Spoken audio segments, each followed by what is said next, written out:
but certainly Baker Mayfield not there anymore. Was certainly drafted first overall by the Browns. So we'll see what he's able to do up there in the mistake on the lake. But likely Murray will be their potential quarterback.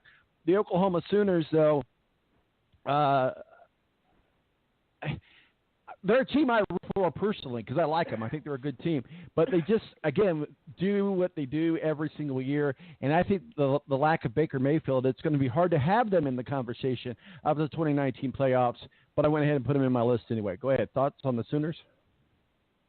Well, I obviously losing a guy like Baker Mayfield is tough. The number one overall pick, former Heisman Trophy winner, and the guy who is really the emotional leader of your team, that's tough. But to me, I think where the Sooners have the most work to do, obviously, is on defense. When you can score a lot of points, that's great, but you also have to be able to stop the other team at scoring points too.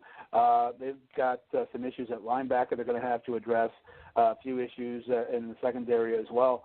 So to me, obviously, I losing a quarterback like that is big time for a big program, but to me, what do they do on defense to address those needs? I think is going to be the biggest thing for Oklahoma. The Big 12 is what it is. We've got teams that are competitive in Oklahoma State and Texas and a few of those teams. But really every year it seems like it's Oklahoma's to lose. I think they've come back to the pack a little bit this year. But, again, it'll be, can you stop how high-powered offenses like Oklahoma State has? So I think it'll be a much more interesting year in the Big 12 with Oklahoma taking a step backwards. Mo, what are your thoughts on the Sooners? I mean, Rick, I'm sorry. Sorry. Well, I will just disagree a little bit. I don't think it's going to be that much of a drop-off for Oklahoma. I do agree with Mo. You do lose the emotional leader, and you lose your experience at quarterback. But Kyler Murray, he's drafted by the Oakland A's, actually, in baseball, is a lot better athlete than Baker Mayfield is. I mean, better runner, better thrower. There'll be a drop-off in experience, and there might be a couple turnovers here and there. That shouldn't happen with Kyler Murray. That's all experience-based. But I don't think they're going to regress that much. I think we're still talking about Oklahoma in the Big 12 this year. Rick, we were talking just a little while ago about Saquon Barkley, leaving Penn State. That obviously Penn State is another team that you have to have in discussion. Last year, they started 7-0 before falling to back-to-back games with Ohio State and Michigan State. Again, they were able to get to the Fiesta Bowl. No Saquon Barkley, but Trace McSorley still their quarterback. So I think the expectations are still there for Penn State.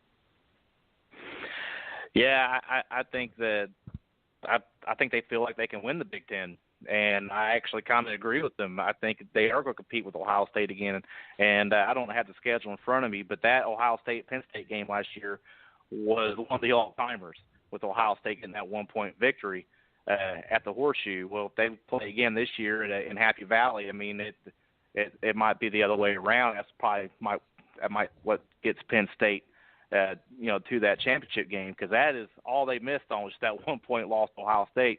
Or we would talk about Wisconsin and Penn State for the Big Ten championship. Mo, what are your thoughts on Penn State making a run for the Big Ten championship? I like McSorley. He led the Big Ten last year in yards per game. One thing we did see regress a little bit last year because of the emergence of Saquon Barkley was his average per completion from 16.1 down to 12.6 because he didn't go for broke as much as he had to the year prior. The one thing that's promising for him, obviously, is junior runner Miles Sanders. Over his first couple of seasons, Sanders is due to average 6.7 yards a carry. That's not terrible. He doesn't have a lot of experience, only 56 carries.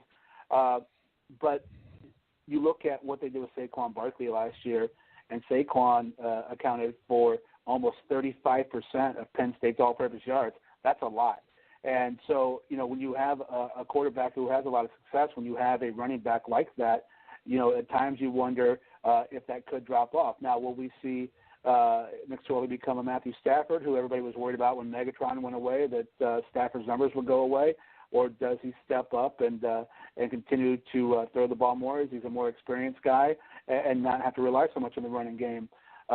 it'll be an interesting year for me to watch that Penn State offense, just to see how McSorley responds. You know, let's be honest, losing a guy like Saquon Barkley is huge to any offense, but, you know, that's a safety valve for your quarterback. You feel like you can do anything when you got a guy like Saquon Barkley in the backfield. So hopefully Miles Sanders will be able to step up in that backfield, stay healthy, and we see another big year from McSorley. Again, it's always better for the Big Ten when teams like Penn State are good and Michigan is good and Ohio State's good. So I think it's great, you know, for the Big Ten that Penn State is a contender again.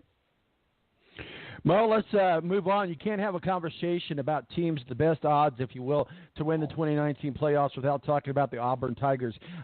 Certainly, they remember the team's Iron Bowl win over SEC champion, lost to Georgia in the Peach Bowl, lost to UCF in 2017 season. Head coach Gus how do you say his last name? Malzahn. Malzahn. Yeah. Again, we're going to use the word elite defense returning the Auburn Tigers. Mo, what are your thoughts? Well, you know, I think the big year for Gus Malzahn, he's got to find a quarterback he trusts to make plays, whether it be, you know, throwing the football, running the football. The defense obviously is no joke. That Auburn defense is a monster. It's just, can Auburn continue to get offense when they need it, where they need it? You know, you can't expect your defense to throw damn near a shutout every football game, especially in the SEC. So I think for Malzahn, it's going to find a quarterback in spring football that he comes out of spring football that he did with having a quarterback he can trust. And going into training camp, does he have a quarterback who he can put out in the field and he has full confidence in? Because when the coach has that in a quarterback, especially at college, and can open up the playbook, I think that makes for a very fun Auburn team.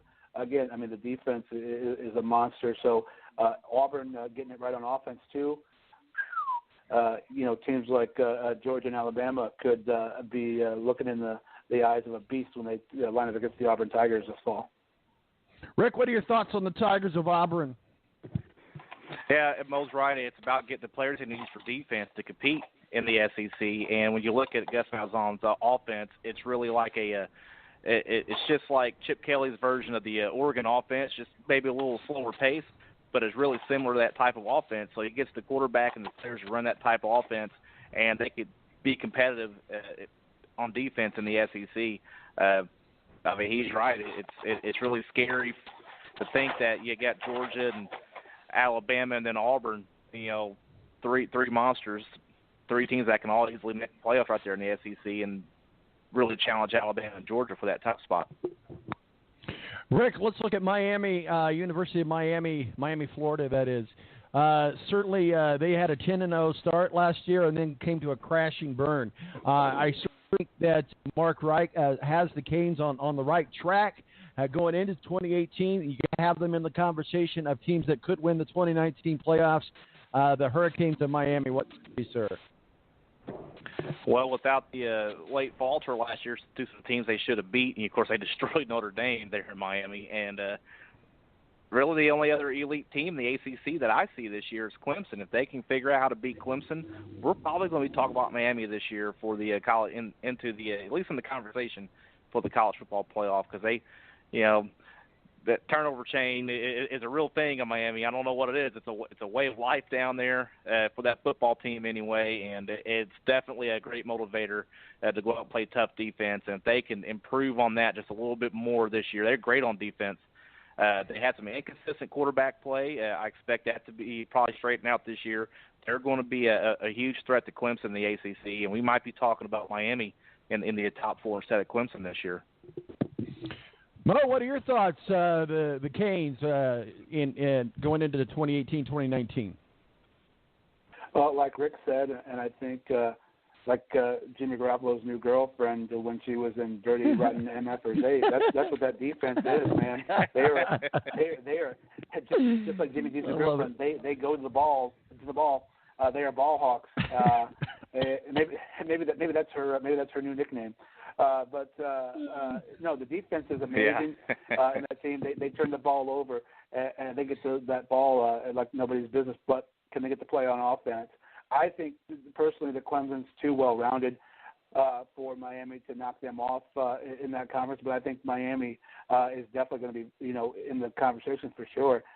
Again, like Rick said, it's going to be what can they do on offense, because obviously on defense, we've seen what this Miami team can do, especially on national television last year against the Irish. So can they put it together offensively? If so, I think you're definitely looking at a team that can compete and give Clemson a run for its money. So I think Rick hit the nail on the head. Well, guys, we got time for one more team, and then we're going to have to wrap it up and put a bow on it. So why not finish off here in our backyard again in the Big Ten? We look at Michigan State last year.